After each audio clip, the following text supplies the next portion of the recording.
Hey there, crewmates, and we are finally done with my review of set 1 Romance Dawn, and we are on to the internet's favorite thing, which is a card game tier list. So, I am going to be ranking every leader we have seen. This counts both Romance Dawn as well as the start decks. I haven't really done any videos on the start decks because everything about that was known before I started up this channel, but I do want to get a chance to talk about them anyways. So a little about how I'm going to be conducting this tier list is that I am going to be taking a look mostly at the leader themselves. I may take into account a little bit their cursory support. We have the, for example, Crocodile leader, so I may take into account how the Baroque work cards synergize with him. But beyond that, it will just be the leader because I don't think we have enough data at all to talk about what the meta is going to look like because I think at the time of uploading, the set either is about to come out or has just come out, so I don't think it's really possible to do an actual meta tier list. As well, there's a lot of cards, or decks rather, that we can't really put on a tier list yet. For example, we have Kurozumi Orochi and the Kurozumi cards and the Smile cards. We don't know what a dedicated Smile deck is going to look like because we don't have a Smile leader. We don't know what a Punk Hazard deck will look like because all we have is Caesar Clown and Smiley and stuff like that. So I'm going to be largely avoiding stuff like that because, again, the meta has yet to settle, so we don't know how strong a Pacifista deck is. If you're going to want to, say, have the Crocodile leader or the Dofi leader or the other Crocodile leader. So it's just going to be the leaders, their merits, and some support based on what we think the deck can do because we have a vague idea, at least, of what the start decks want to do.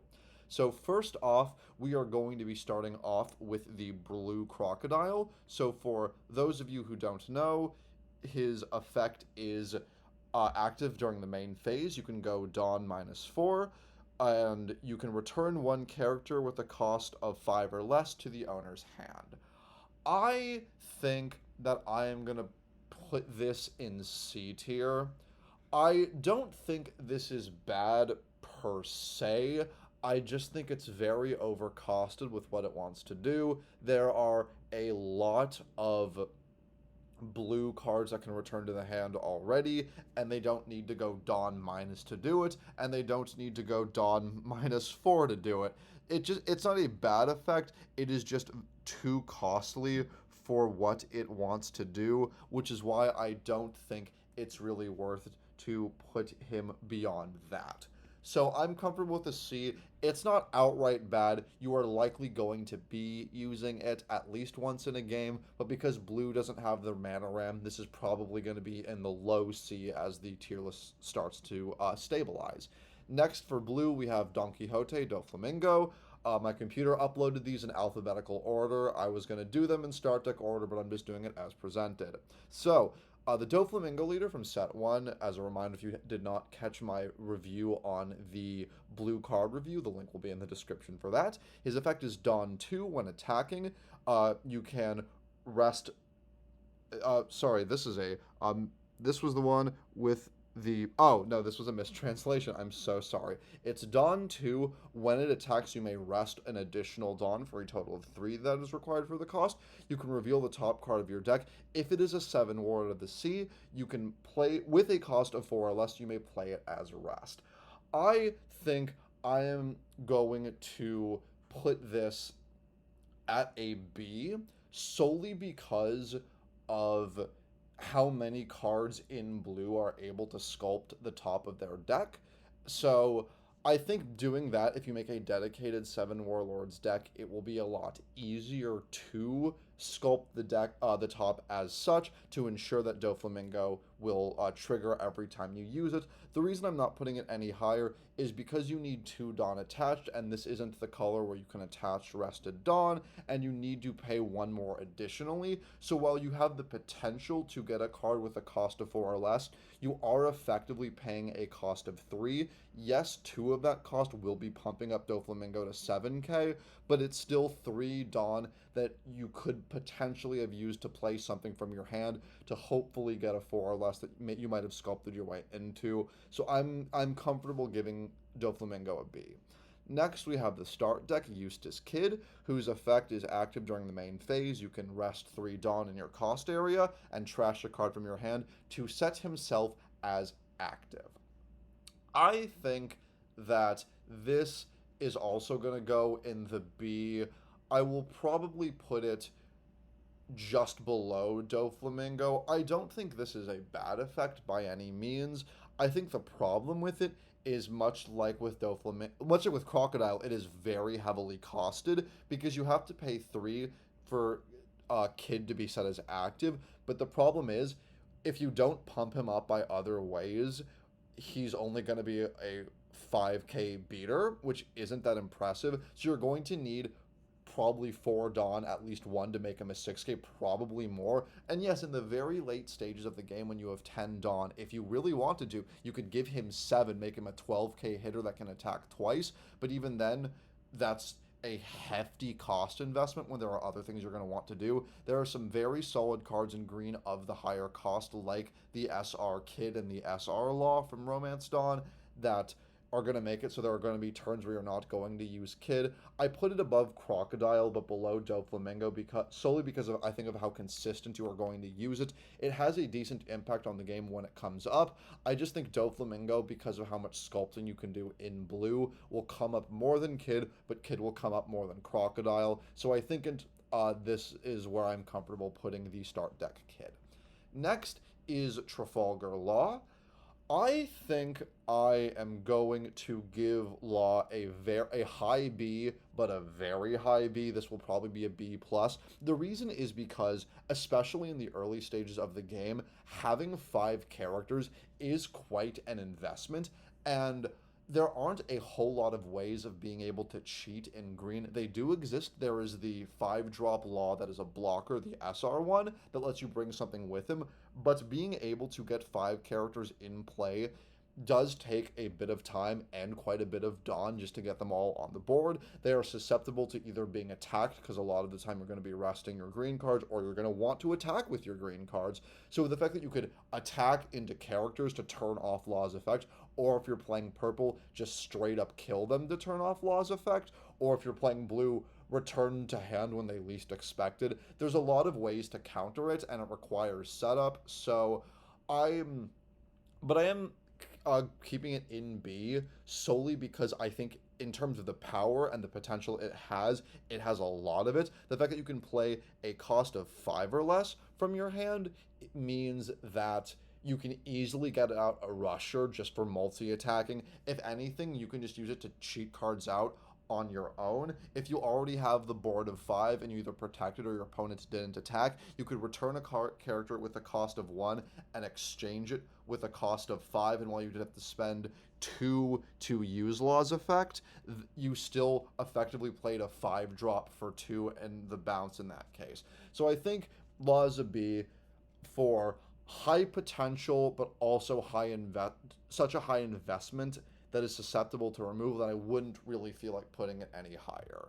If it was like 4 or less, or it costed 1 Dawn to bounce and play something, or you could go like a 6, then maybe, but for what it does, I think high B is what I'm comfortable with.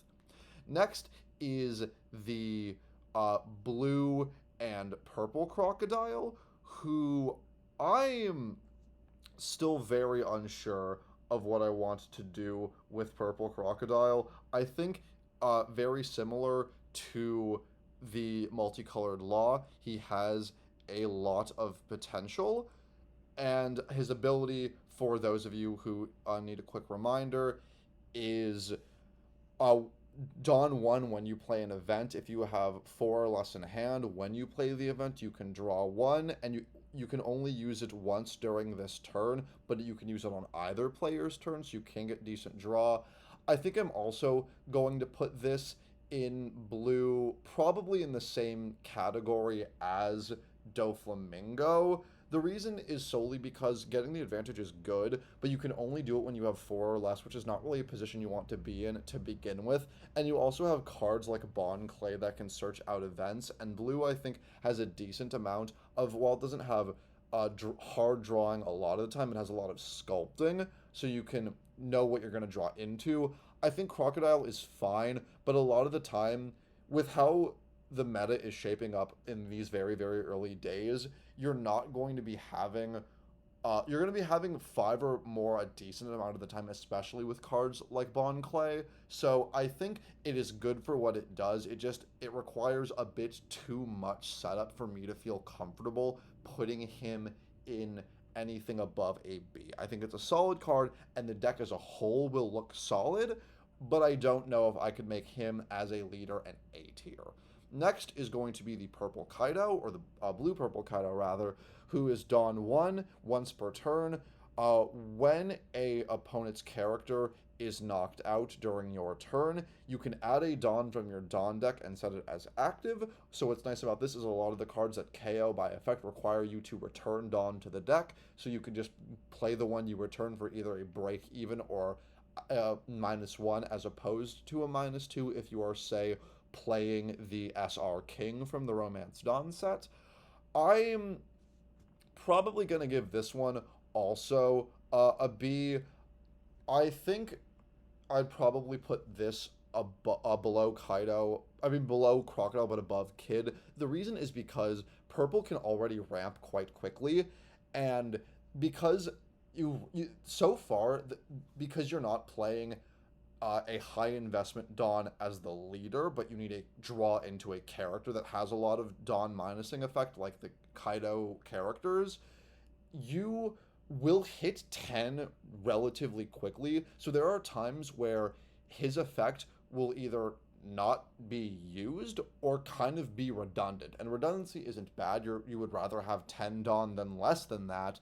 But there will be a considerable amount of times, well, not considerable, but enough to warrant mention, that you will not really be using its effect. And there are times, especially in the early game or the early mid game, where even giving Kaido that one Dawn attachment can be the difference between whether or not you get the knockout, because I've had instances in games where if I gave Kaido the Dawn, I wouldn't be able to play a card with a knockout ability. Let's say you're going first, you get your one Dawn, your opponent goes second, they play a 2-drop or a 1-drop, then you go up to 3 Dawn. You couldn't say use the start deck Who's Who, because Who's Who has 3 cost, and you need 4 to be able to Who's Who and use Kaido's effect. So you would go back to 2 if you wanted to use Who's Who, or you would just not use Who's Who and also potentially not even use Kaido. So I think there's a lot of times where the ability doesn't come up, but the ability is good, and it's a redundancy I think worth having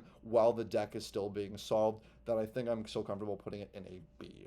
Next is from Romance Dawn, the green and red Luffy leader, whose effect is during the main phase you can rest 4 Dawn to set one of your supernovas or straw hats with a cost of 5 or less as active, and it gains 1,000 during the turn. I'm going to be putting this one in high C. The main reason is because it is a much higher investment than Kid. The 1 extra Dawn does matter as well. It is a red-green deck, so it only costs 4. So you only start with 4 life, and yes, you can target anything that isn't a leader, while Kid only targets himself. I think the fact that they effectively do the same thing, where Kid is 3, whereas Luffy is 4, but it gives the power to make up for the 4 as if you gave it the Dawn after setting it as active.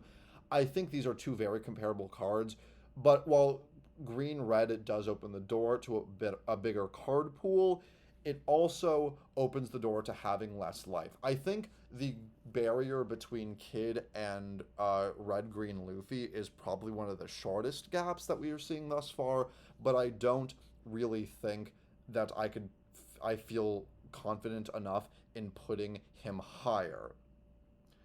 And I am then going to move on to Odin as a leader. I don't know why I said that very slowly. The Odin leader is the usual monocolored stats. His effect, for anyone who needs a reminder, is you can trash 1 Land of Wano type card from your hand to set up to 2 of your Dawn cards as active.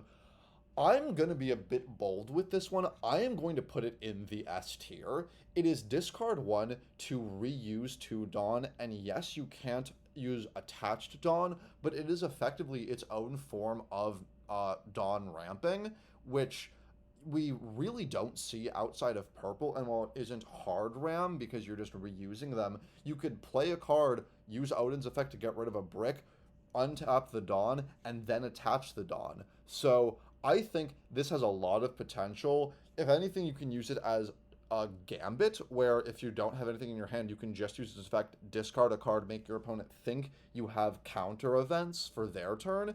Then that might mess up their turn and keep you alive. There is a lot of interesting things you can do with this deck. It also makes it a bit easier uh, to play some of the higher costed cards. The game isn't like Magic where you can keep Dawn mana floating.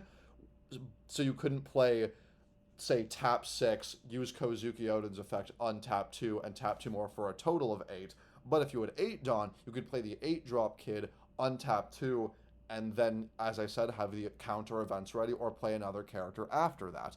I think there is a lot of potential for resetting 2 Dawn, and as the game gets faster and green gets access to more card draw, and the Land of Water stuff already has a not insignificant amount of it, it will make the discard hurt a lot less, and as you get stronger cards, it will make the 2 extra Dawn a lot punchier. So I think I'm giving it the S, not just because it's strong, but because it also has a lot of potential to age very, very well. Hi there. Sorry about that. Had minor technical difficulties because I didn't realize until that point where you heard my brain buffering that I had completely forgotten to include the King Leader in this tier list, which is, I think, is the perfect both embodiment of him and the perfect transition into talking about the King Leader. So for those of you who don't know, the King Leader's effect is if you have 10 Dawn on your field, give them all of your opponent's characters minus 1,000 power. This is the easiest D tier of my entire life. I would put an F tier just for this because of how just thoroughly mediocre this card is. There is nothing good about it. A lot of purple cards require you to get good, in order to get good effects, to return Dawn back into your deck, which means unless you have Dawn ramping after that, you are potentially turning off King's effect. We have the Zoro Leader, who, minor spoiler, is the reverse of this, but instantly better. This requires such a massive investment and it doesn't even provide you that much of a beneficial power minus. Losing 1,000 power isn't really anything.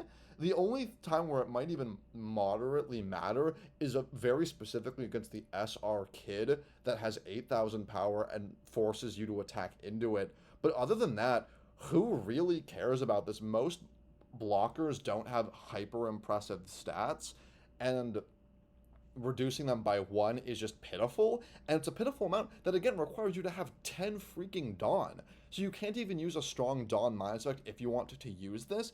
If this could work during your opponent's turn, if this was like your opponent, if you have more than 7 Dawn, your opponent's characters lose 1,000 for each of the excess. So if you had 8 Dawn minus 1, 9 Dawn minus 2, 10 Dawn minus 3, maybe. If it affected the leader, then still maybe. But this requires so much setup for so little effect. The only reason there isn't an F tier is frankly for what would be the word be consistency. I don't want to have a weird gap because nothing I could really else I could consider putting into D tier. This is a garbage card, and I just don't have anything else to say about it. Next, though, to stay in purple, we are going to the start deck Kaido. For those of you who want a reminder, his effect is once per turn, you can go Dawn minus 7, and you can return you can trash one of your opponent's life cards directly. I think I will put this just in between Crocodile and Dofi in the B tier. It is a hefty requirement for a hefty effect. You are likely not going to be using this more than once, but a lot of the time you're probably not even going to want to use this more than once. So I think because of that, I think it stays in B because of how strong it is, and because getting to 7 Dawn is not that difficult, especially in a mono purple build where you can definitely just max out on the mana ramp cards like Onigashima and the Romance Dawn ulti. I think that definitely makes it a lot less of a hindrance. So I think I would probably put it above Blue Purple Kaido because, as I said, one of the issues with Blue Purple Kaido is you only have the mana sinks in character form, whereas this you have the Dawn ramping in character form, and I believe that there are more purple Dawn rampers than there are purple mana sinks, so it's a lot easier for you to pull off Kaido's effect and recover from it than it is for blue purple Kaido's. You to hit the point of redundancy. I think you will get a lot of I think you will get more turns where you don't use blue purple Kaido or don't even need to use blue purple Kaido than you will have turns then you will have games where you don't use mono purple Kaido. And it even has the potential, because of how fast the deck can ramp, to potentially be used twice. But actually, because you're probably using it once a game, I might actually put it in between the blue purple Crocodile and Kaido. I think blue purple Crocodile could be used a bit more. And you skip an attack, but a lot of purple doesn't have the most amazing attacker, so I kind of talked myself into putting this down into B category. So next we're going to talk about the start deck Luffy, his effect is once per turn during the main phase. You can give the leader or a character a rested Dawn. I think I'm going to put this in C, in between Luffy and Crocodile. The reason is because giving it a single rested Dawn is not that impressive. You will absolutely be using it every single turn, which is why I am putting it above Crocodile. But as an effect, it's just a single additional 1,000, and as we see with the upcoming last card on the tier list, I think it is unlikely that you are going to end up really swinging the game that much because of it. Mild spoiler, the next card is kind of just this, but strictly better. So, saving the best for last, hint hint, is going to be the new Zoro Leader from the set, whose effect is Dawn 1. During your turn, all of your characters get 1,000 power. Easiest S tier in my life. I think it's so good it will bump Odin down to A. The reason I'm putting Odin down to A is, as I said when I was reviewing him, that Odin has the potential to age very, very well, but because he still needs to age to make that better, I think he's one of the better leaders, and he has a solid deck in the mono green Land of Wano deck list, but I don't think his is so game warpingly strong that we can put him in the S tier, whereas with Zoro, this is kind of insane, if I'm being honest. You can potentially turn one Dawn into 6 if you have a full board of 5. Yes, it only works during your turn, thank God, but I really think that this should have been something like Jinbei from the start deck, where if it has the Dawn, you could give one to another character, or worded at least in a way where for each Dawn you could give one. So if you wanted to give it to 3, Zoro would still need 3, but the 3 characters would only get 1, so it has a hard limit.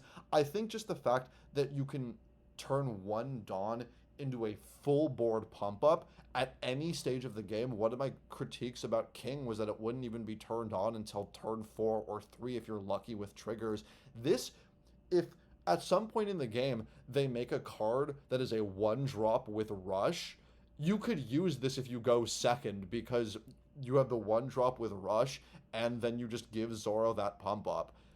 This is so strong and so usable early on relative to what it does that this doesn't belong anywhere below the S tier. This is such a powerful card, and I think is kind of the reason why we are going to be having him as probably the best deck in format when the game officially releases and as everybody starts cracking packs and we see what this looks like. But that is going to wrap it up for the tier list ranking every leader coming out of the start decks, as well as Romance Dawn. So please let me know what you thought about this tier list. Let me know if there's anything that you thought I got completely wrong, if there's any other card that you thought I was overlooking, or if you disagree with any of my placements and think I either did a card too well or did a card too dirty. Are you a King stan? I really hope not, but you could tell me how wrong you think I am about that. But anyways, that is going to wrap it up for this tier list. Please like, comment, and subscribe. I would love to hear your thoughts about this and what the meta as a whole might shape into. Thank you again for watching, and we will see you in the next video.